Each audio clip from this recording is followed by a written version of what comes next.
Hello, I am Dr. Cesar J. Bravo, and I will be discussing today is first rib resection for neurogenic thoracic outlet syndrome necessary? This was presented at the 79th annual meeting of the American Society for Surgery of the Hand as an instructional course lecture. The instructional course lecture was titled Neurogenic Thoracic Outlet, Innovations in Diagnosis and Treatment Options. Our evolution and understanding of neurogenic thoracic syndrome has evolved from thinking it is more of a vascular compression phenomenon, which was reinforced when removal of the first rib indirectly detached the scalene muscles and alleviated neurogenic thoracic outlet symptoms. In the 21st century, the neurologic compression theory has evolved and thus makes removal of the first rib an unconventional approach for a nerve compression phenomenon.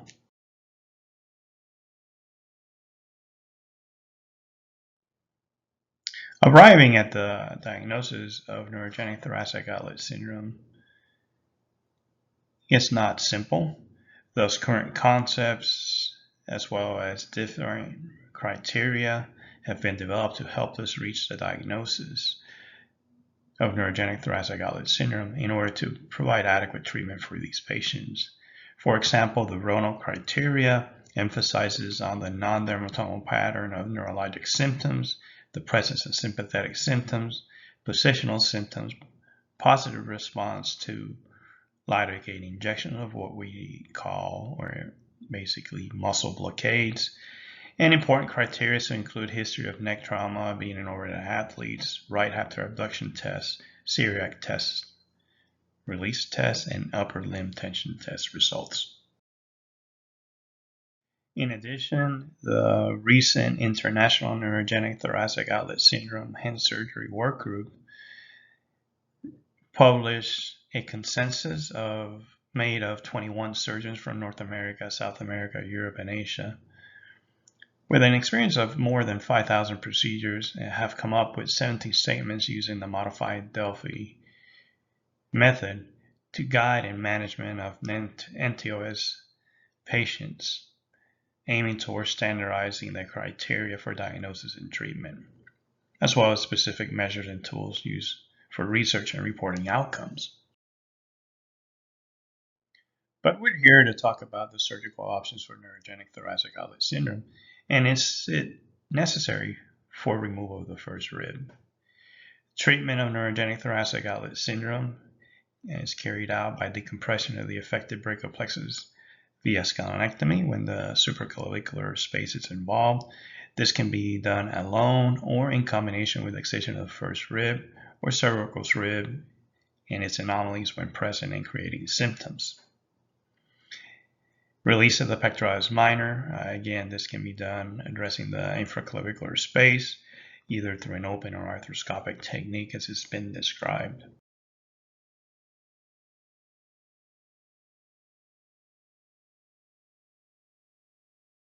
Let's talk about the first rib. It's an atypical first rib in the sense that it only has one joint and the costovertebral junction. It is composed of a head, neck, and shaft bony component.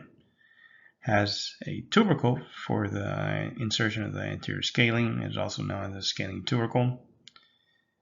A posterior tubercle for the transverse process of T1. And has specific grooves, such as a groove for the attachment of the middle scalene, a groove behind the scalene tubercle for the subclavian artery, and an additional groove for the subclavian vein. It is important to know when we remove the first rib, the portions of the first rib that are removed are the middle portion, that is shown here, and the posterior portion. Usually the anterior portion into the sternocostal junction is left behind and not removed. In addition to understanding the bony anatomy of the first rib, it is important to understand the components of the subpleural membrane and how they interact with the first rib, because this is very important in treatment of neurogenic thoracic outlet syndrome. The subpleural membrane is a fibrous sheath, as shown here, which is dependent on the subclavian artery fascia, and is held back by 3 ligaments that come to form the lower cervical spine and the neck of the first rib, as it shows here, these 3 ligaments. First is the vertebroseptal ligament, which originates at the body of C7 vertebra and inserts to the suprapleural membrane, as is shown here. Again, this is the vertebroseptal ligament.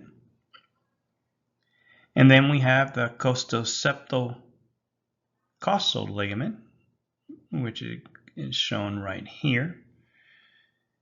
And the third ligament is known as the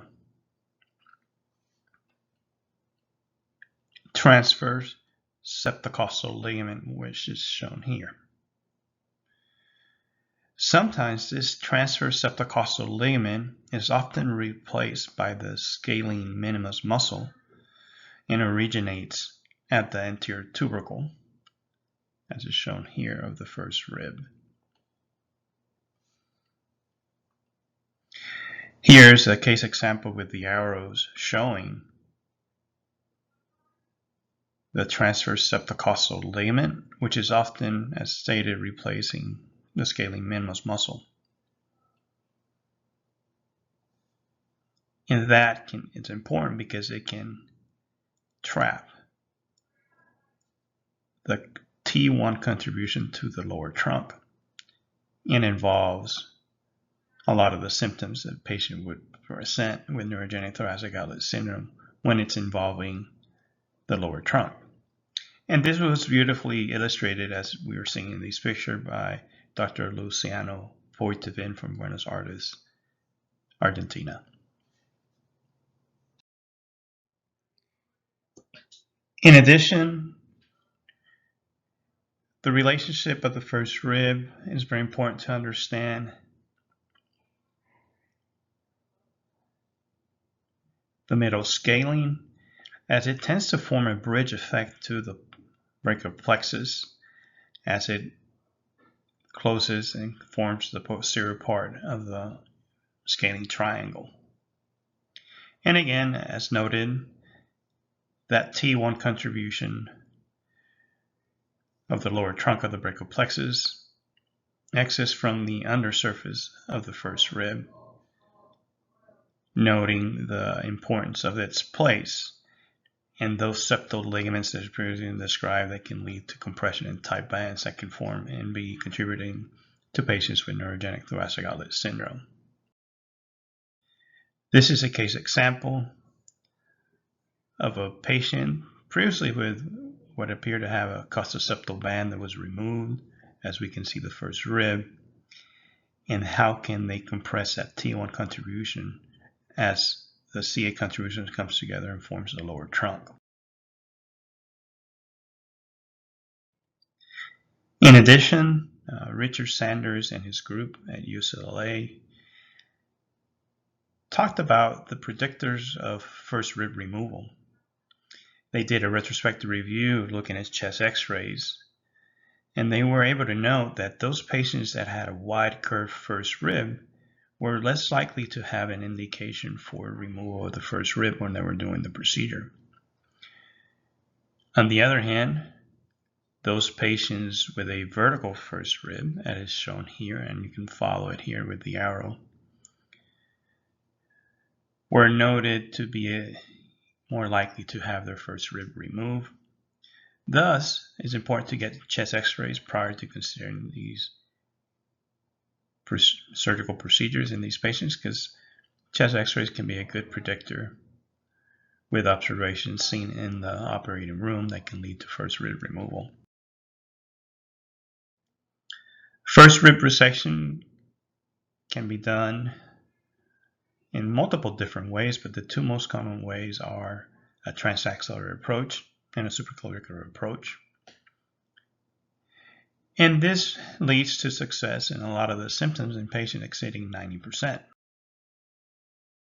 Though we know the 2-year failure rate in a subset of patients can range from 10 to 15%, and this is difficult to accept. But understanding and comparing these approaches, The transaxillary approach offers a better cosmetic result and potentially an easier first rib removal. But unlike the supraclavicular approach, it does not enable an adequate decompression of the brachial plexus, which can really be done effectively via the supraclavicular approach. In the supraclavicular approach, though, there's a higher risk of nerve injury that has been reported. But choices do matter. The advantage of the transaxillary approach, as previously stated, more cosmetic, and also potentially an easier rib removal. But the disadvantage is the inadequate removal of the scalene muscle, and you only disconnect the scalenes, creating a scalenectomy. There's risk of pleural injury. Likewise, the supraclavicular approach offers complete neurolysis of all the roots and trunks, but you do have to be careful with consideration of the phrenic nerve and long thoracic nerve.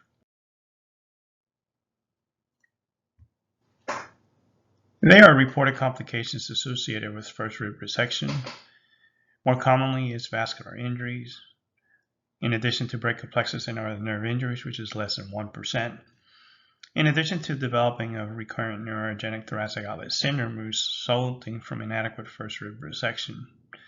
This is more likely related to incompletely resected scalene muscles, the scar or the brachial plexus. And this was shown very nicely in a retrospective analysis of a nationwide inpatient sample base in this analysis that was done over a 5-year span.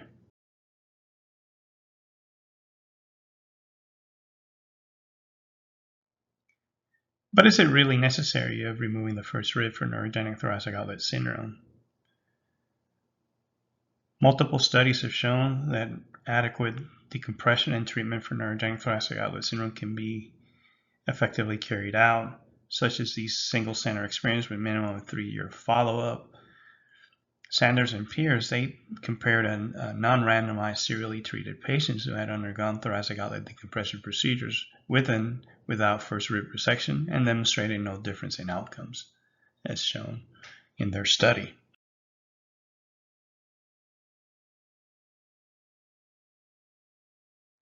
A systematic review on neurogenic thoracic outlet syndrome published in the Journal of Hand demonstrated that transaxillary and supraclavicular first rib resection and supraclavicular rib sparing scalenectomy had an equivalent likelihood of a greater than 70% success rate, though the probability of greater than 80% success rate with first rib sparing scalenectomy was 91%, which was noted to be only almost 3 times greater than the likelihood of either transaxillary or supraclavicular first rib resection.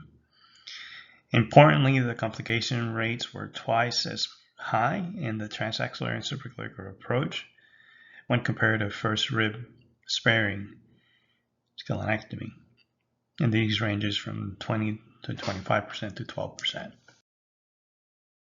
In addition, considerations for surgical treatment of neurogenic thoracic outlet syndrome meta-analysis using patient-reported outcomes was able to demonstrate that scalenectomy alone as the most effective treatment in terms of patient outcomes and complication rates. The transaxillary approach had a lower success rate, ranging from 88% to 93% when first rib resection was carried out. And the supraclavicular approach enabled more of a comprehensive scalenectomy and brachial plexus neurolysis, as previously stated. In addition, single-center cohort studies have demonstrated more than 91%, 50% improvement in their preoperative symptoms and function, and were able to show effectively that rib resection might not be an obligatory part of thoracic outlet decompression to treat neurogenic thoracic outlet syndrome. Thus, our protocol here at Virginia Tech Carilion School of Medicine for neurogenic thoracic outlet syndrome is to spare the first rib. We do believe that the scalene muscle block in these patients with proved neurogenic thoracic outlet syndrome to be important.